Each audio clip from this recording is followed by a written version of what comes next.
गुरु का स्थान जीवन में सबसे ऊंचा माना गया है। सच्ची श्रद्धा और समर्पण से गुरु को पाने का श्रेष्ठ उदाहरण महाभारत के महान पात्र एकलव्य हैं। एकलव्य की गुरु भक्ति आज भी हमें त्याग, अनुशासन और आदर्श शिष्य होने की प्रेरणा देती है। आचार्य द्रोण राजकुमारों को धनुर्विद्या की विधिवत शिक्षा प्रदान करने लगे। उन राजकुमारों में अर्जुन के अत्यंत प्रतिभावान तथा गुरुभक्त होने के कारण वे द्रोणाचार्य के प्रिय शिष्य थे। द्रोणाचार्य का अपने पुत्र अश्वत्थामा पर भी विशेष अनुराग था, इसलिए धनुर्विद्या में वे भी सभी राजकुमारों में अग्रणी थे, किंतु अर्जुन अश्वत्थामा से भी अधिक प्रतिभावान थे। एक रात्रि को गुरु के आश्रम में जब सभी शिष्य भोजन कर रहे थे, तभी अकस्मात हवा के झोंके से दीपक बुझ गया। अर्जुन ने देखा अंधकार हो जाने पर भी भोजन के कौर को हाथ मुंह तक ले जाता है। इस घटना से उन्हें ये समझ में आया कि निशाना लगाने के लिए प्रकाश से अधिक अभ्यास की आवश्यकता है और वे रात्रि के अंधकार में निशाना लगाने का अभ्यास करना आरंभ कर दिया।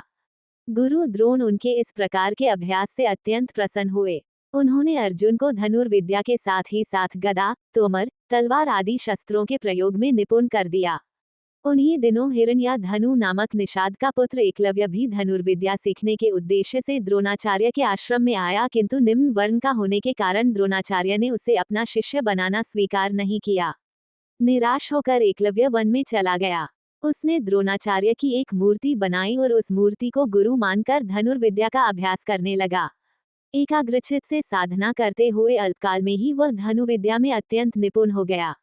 एक दिन सारे राजकुमार गुरु द्रोण के साथ आखेट के लिए उसी वन में गए जहां पर एकलव्य आश्रम बनाकर धनुर्विद्या का अभ्यास कर रहा था।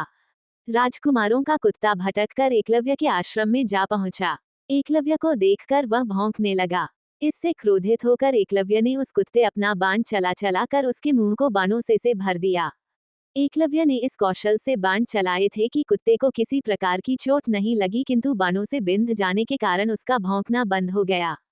कुत्ते के लौटने पर जब अर्जुन ने धनुर्विद्या के उस कौशल को देखा तो वे द्रोणाचार्य से बोले, हे गुरुदेव, इस कुत्ते के मुंह में जिस कौशल से बाण चलाए गए हैं उससे तो प्रतीत होता है कि यहाँ पर कोई मुझसे भी बड़ा धनुर्धर रहता है।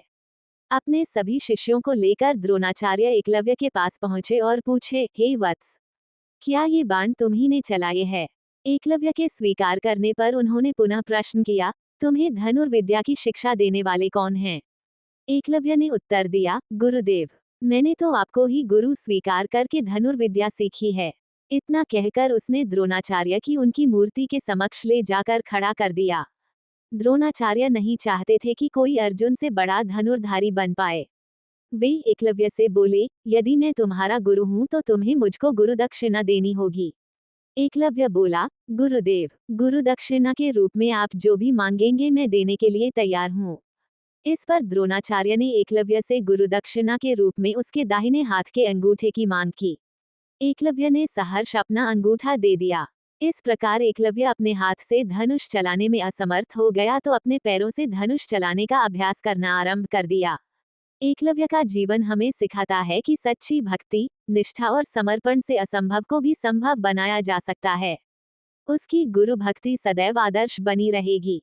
अगर आपको ये लेख पसंद आया हो तो कृपया इसे लाइक करें, अपने मित्रों के साथ साझा करें और ऐसे ही ज्ञानवर्धक विषयों के लिए हमारे चैनल को सब्सक्राइब करें।